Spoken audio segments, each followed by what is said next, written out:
Welcome to the Customer Success Playbook Podcast Postgame show, where myself, Roman Trebon, and my co-host, Kevin Metzger, talk about our theme for the month, kind of wrap up the month. This month, the topic was onboarding. Kevin, we had a pretty busy month here. We had Melissa Caldwell on.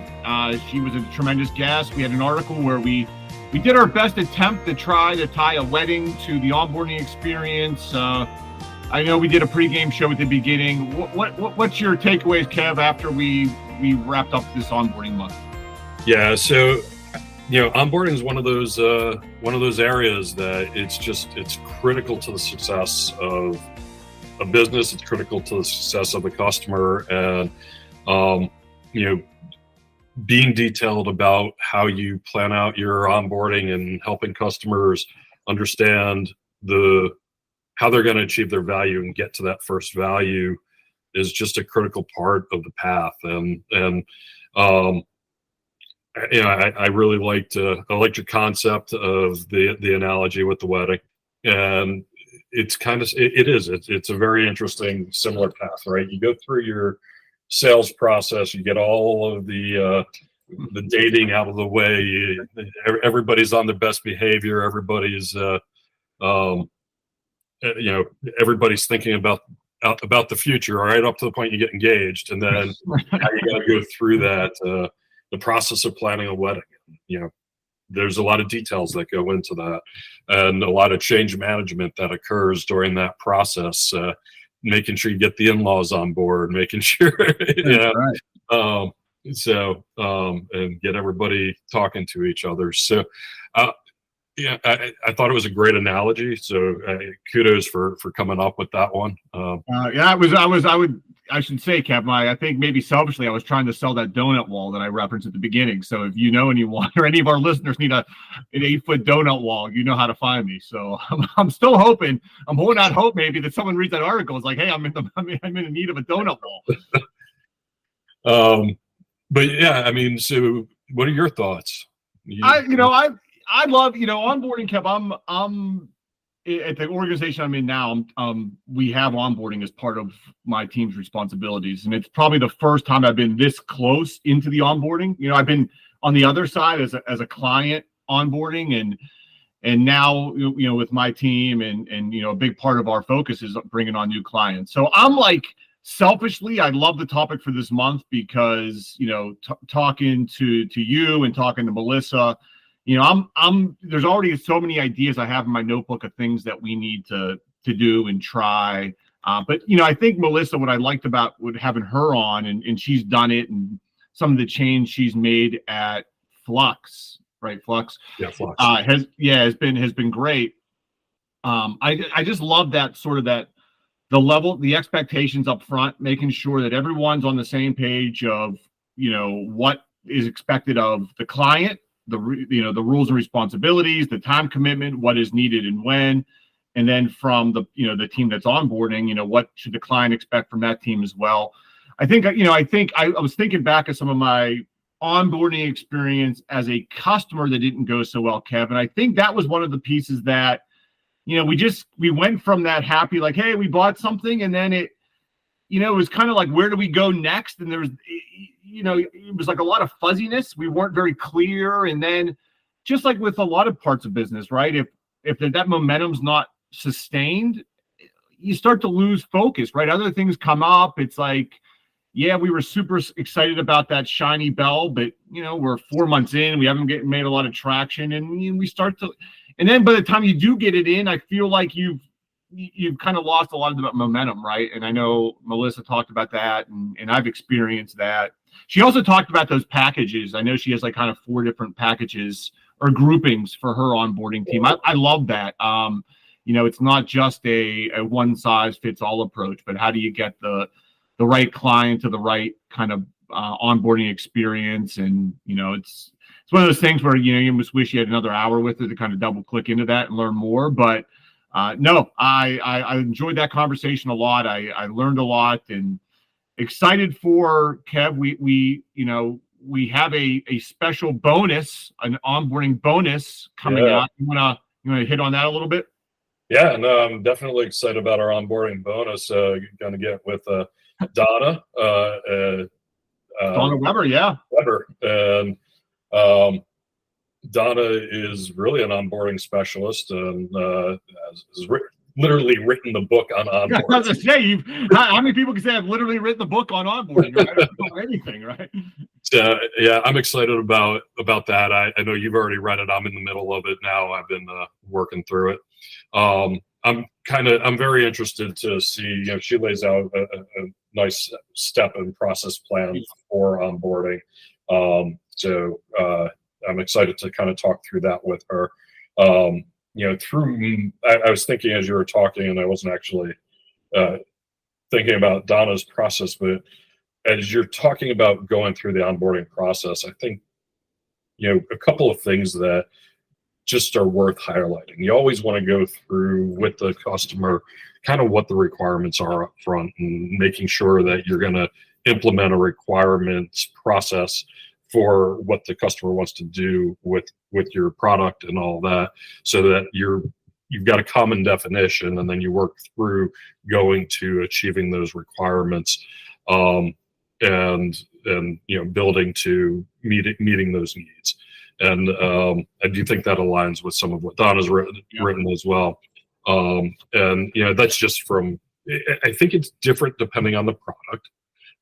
So a lot of the old school on-site products, you'd have to go through all of that, right? Because there was a lot of customization in them. Whereas a lot of the SaaS products, there's a little less customization.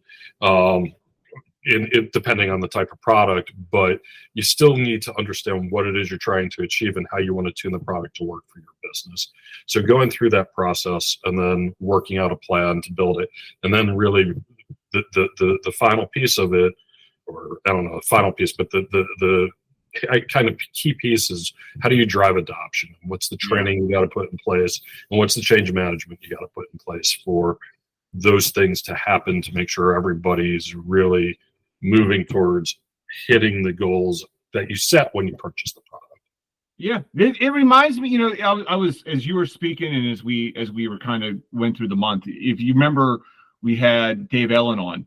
Remember, Dave was on the show, and he talked a ton about, kind of organizational change management, right? Like change management of bringing in I think at that time we were talking about a customer success platform, but same thing. If you bring a customer success platform on, guess what? You have to onboard it, right? And so it's all about that change and making sure that the end users understand why the change is happening, how it impacts them, what's the timelines? Is this make my life easier, better, right? And I was pinging someone else, Kev, kind of offline of the show and to learn more about kind of this topic. And she's a senior project manager, been doing it for years. And her whole thing was like, she was like adamant. You talk about change management in day one, right? You got to start talking about change. If you don't start talking about change right away, you're just setting yourself up or, setting the client up for potential issues down the line. Right. So, to that point, a lot of times you've got to do process changes before you even go into implementation changes.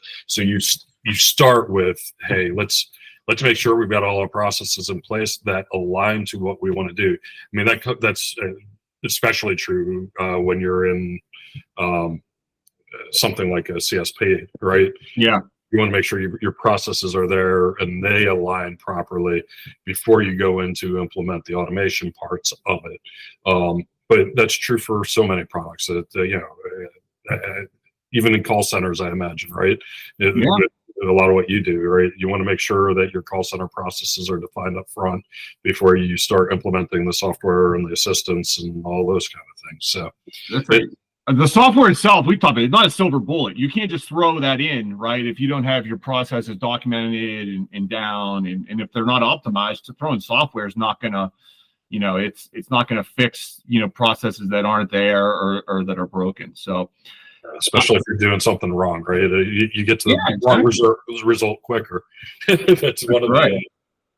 One thing we didn't touch on, Kevin. I'm curious, and your opinion. Just it's onboarding, like the professional services cost for onboarding, right? And so we didn't really touch on this a lot. I think there's some different flavors of this, right? You could say, hey, onboarding is just kind of baked in, right? So it comes with it. There is kind of a flat professional services fee, right? Like it's X amount of onboard, or there's time and material, right? So it's going to depend on how the project goes. I'm curious, kind of, in your experience, if you've seen one that works, or have you seen maybe some challenges of a certain model when it comes to around how, maybe those upfront costs or no cost for onboarding a solution. Yeah. So, I mean, in my experiences, most of the products I've worked on, we've done time and material. I think it makes the most sense, to be honest, because a lot of times you know exactly what you want, right? And those are great. You define the project, you go through your requirements process, but out in my hands way up here, out in the sales world, right? When you're defining what you want, you're really defining your goals. You're not defining everything that needs to go through. Then you come in and you go through a requirements process, and you have a general idea based off of the goals you set, what those requirements are and what they should be, and then you go through your project process. But as you go through your project process, right, and you go through your requirements and you start your implementation, and then you start going through testing, you identify potential gaps or potential needs that weren't identified earlier in the process. It happens often. It hasn't happened in every project, but it happens often. And how do you adjust a project and a timeline for that? If you do time and materials, it's pretty easy. You run through a change request process and you drive that through. If you do a flat fee, which then you as the business are taking on all the risk. You as the business provider are taking on all the risk. If you do it and sometimes that makes sense. And I think maybe for when you're starting out and trying to package some products, and you're willing to take maybe a little bit of loss and a little bit of risk on the onboarding implementation, just to make sure you get it right.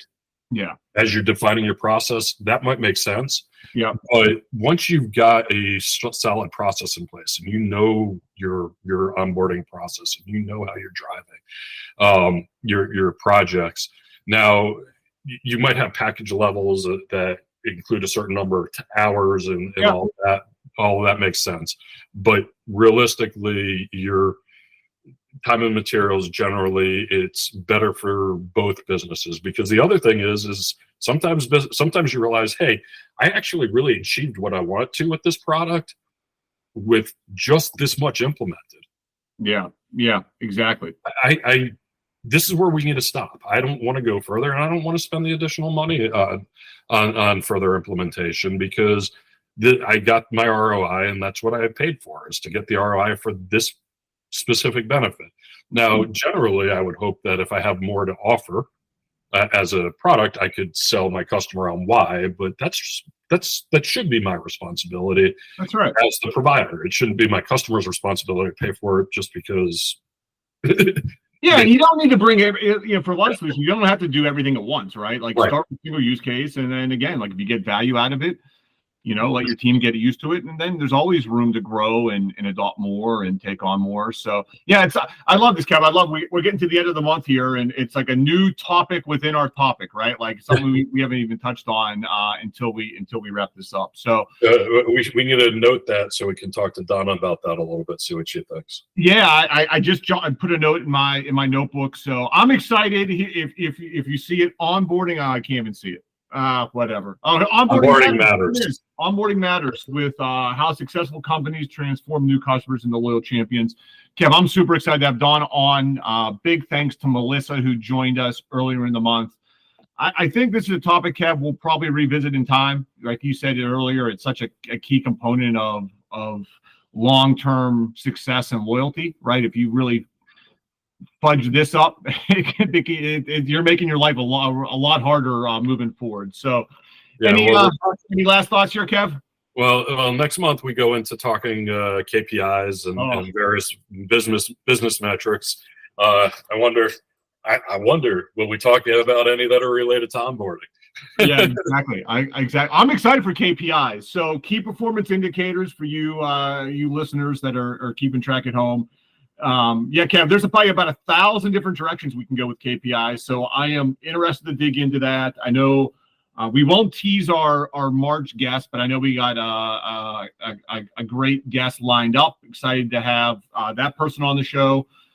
But again, follow us if you want to hear new episodes, new articles. Who knows what the KPI article will be about, right? We've given you a couple downloads on the first article in January, so we have some assets there. If you haven't checked that out, it's a 30, 60, 90-day plan for someone coming into a CS organization.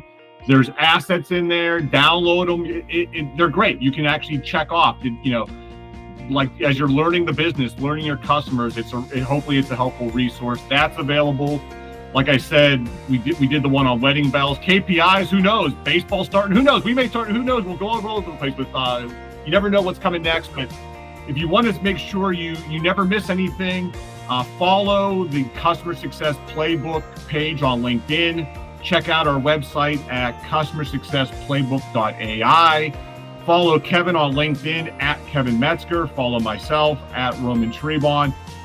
Ping us, send us a direct message. We love interacting with people that listen to the show. Others that are just in the customer success space. I know we're excited to always engage. Let us know what you want to hear about, guests you want us to have on, etc. Kev, I think I've hit my wall there in terms of announcements. Anything I miss? Nah, you know what though? Love to get your feedback on any of the articles we publish. Go out and comment on them. Yeah. And just keep on playing. Keep on playing.